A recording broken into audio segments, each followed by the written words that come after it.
righty, guys, it's time for the Red River Rivalry, the Red River Shootout, whatever you want to call it. It's going to be a fun game anytime that Texas and Oklahoma square off.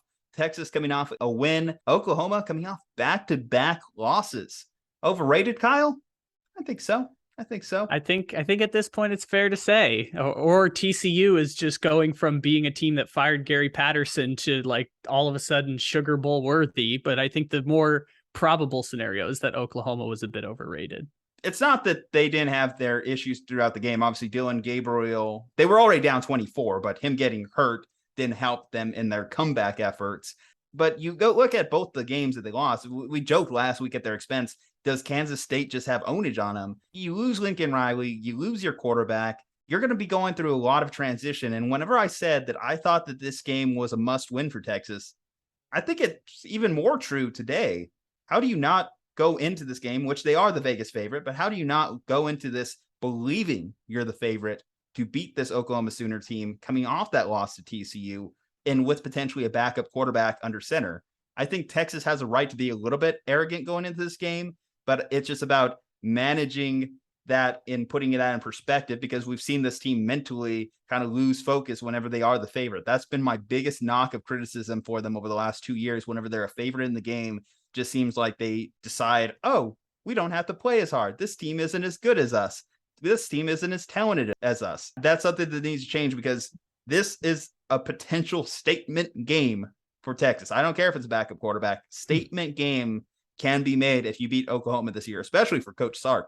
Oh, yeah, for sure. This is a situation where, like, obviously it's not the same Oklahoma team we thought it was even 2 weeks ago when they were just beating the brakes off of Nebraska on Big Noon kickoff. So, like, obviously it's a neutered Oklahoma team, but even still, like, the fact that they're 6-point favorites, I was shocked when you said that, because I heard you say 6 points when you were explaining it. And in my head, I just assumed Oklahoma would be favorites in that game because of all of the perceptions of Oklahoma up to this point. But obviously you lose 2 games to middle of the road Big 12 teams and lose your quarterback, all the math changes. And in fact, their defense still can't stop anyone, which I will say the same thing for Oklahoma that I said for Texas and I said for Notre Dame. And I will say, first year of any new coaching regime, you get a pass. You get a pass on whatever happened. I know it's transfer portal era.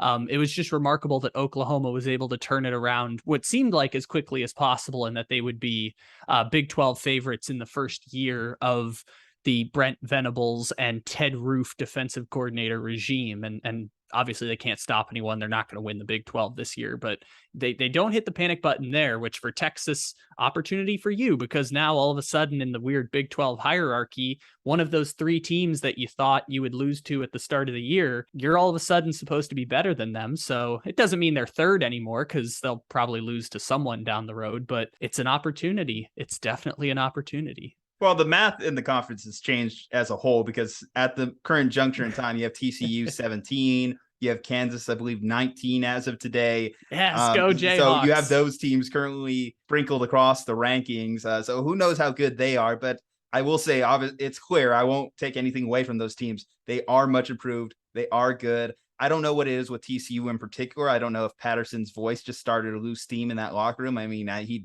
had been there for ages. So sometimes it's just nice for a change of scenery. Who knows? I mean, a lot of head coaching jobs just got opened around college football. Gary Patterson may have a new job very soon, but I love what he's doing so far with the Longhorns. I thought that his addition to this Texas defense was a solid one. I think that's going to be the biggest point of question for me.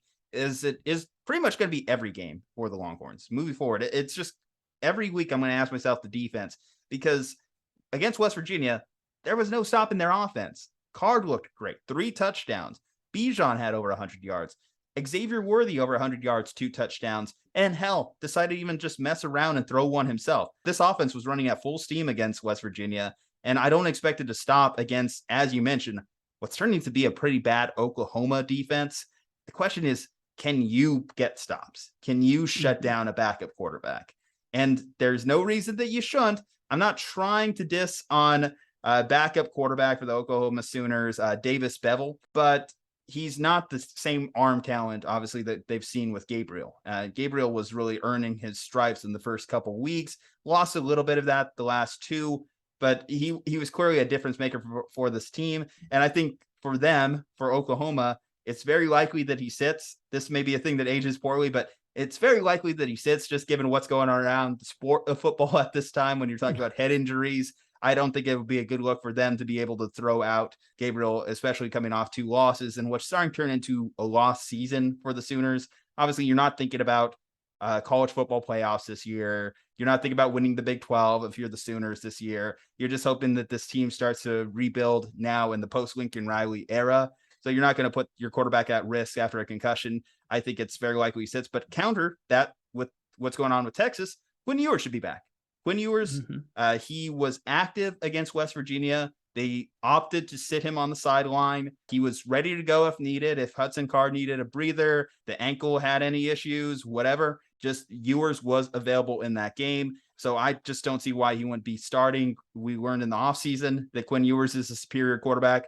This is a game you need to win. If you're Coach Steve Sarkisian, you start your best quarterback, you start your best guys. Quinn Ewers will be out there. Can the defense get stops? That's going to be the biggest X factor for Texas in this game.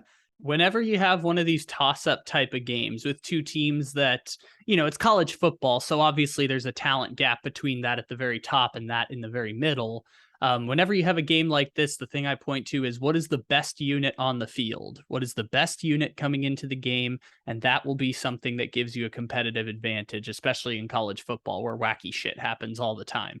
And you got a pretty good reason to believe that Texas offense is the answer to that question. And so if that's the case, pay attention to what the Texas offense does, because if they are the best unit on the field, then they will get to dictate a lot of how the game is going to be played, especially for two teams that we'd consider to be kind of middle of the road in the Big 12 right now. So pay attention to what Texas's offense does in this game, and you'll get a pretty good idea of what the outcome is going to be.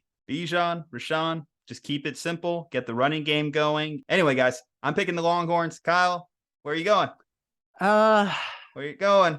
You were pretty confident in this one early on. Head says Texas, but just general disappointment in everything that the Texas Longhorns are says I'll go with Oklahoma, but no confidence in either direction. No confidence either way.